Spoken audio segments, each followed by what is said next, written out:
You're watching Dear Anybody, which is a collection of letters written by my late father, Jimmy Hodge, who was a journalist here in Kent. I'm his son, Kevin. Jimmy passed away about 3 years ago, but in 1999 he decided to write a letter a day, sort of essentially to himself, but he compiled them into a fairly large volume of 365 letters reflecting the day's news prior to the millennium in 2000. Today is the 15th of June, and the big topics of debate today were not the Kosovan War, as you might have thought. That dropped off the scales. Big news story was that Walmart, the American giant supermarket, were going to take over Asda and have something called aggressive hospitality, and it was going to be seen as the customer is king, and they're going to be very aggressively hospitable.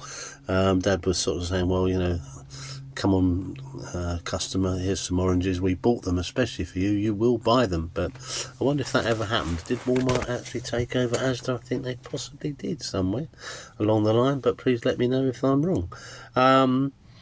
It was like, what was the next? A quote from someone in the Daily Mail about young people. We talked about young people a couple of days ago, and Dad quoted the lad who'd lost his leg but was still hopping around doing a newspaper round, I think.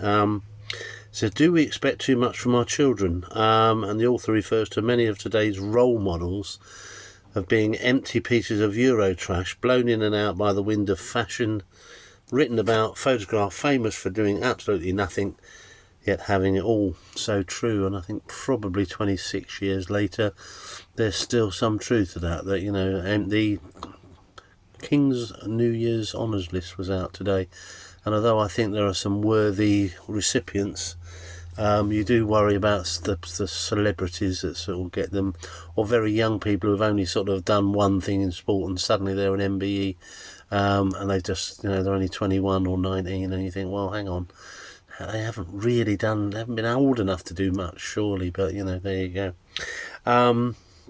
He said good role models might as well be old folk.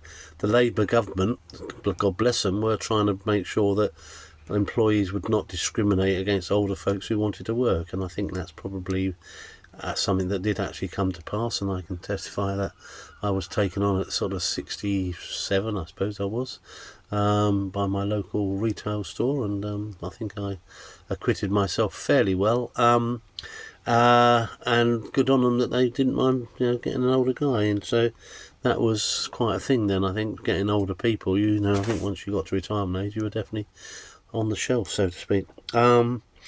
Lastly, at the end of the paragraph, someone called Terry Convoy. If you're out there, Terry, please let us know what you're doing. He designed a gadget that drops the toilet seat back down after you use it. But Jimmy, in his normal sort of way, well, gosh, if people can't just be bothered to do that, put it up, put it down, then, it's a funny old world, but think of it as exercise, he said. His PS today was, campaign has been launched to get children to make a noise. The idea is to encourage children to be able to get the attention of adults if they have problems. So all that Dad could say was, they just really didn't think they had much problem, getting the attention of adults, although sometimes it was a bit self-inflicted. I think that kids just put their headphones on, and CD players were a big thing 25 years ago. Today it's MP3 players and phones, isn't it? That's an interesting change. Anyway, that was it today, 15th of June. I hope you have a nice day. We had tremendous thunderstorms last night here in Folkestone, probably continuous for about 2 hours, lightning. Not seen that for a long time. Anyway, hope you're safe wherever you are, and you take care, and there you go.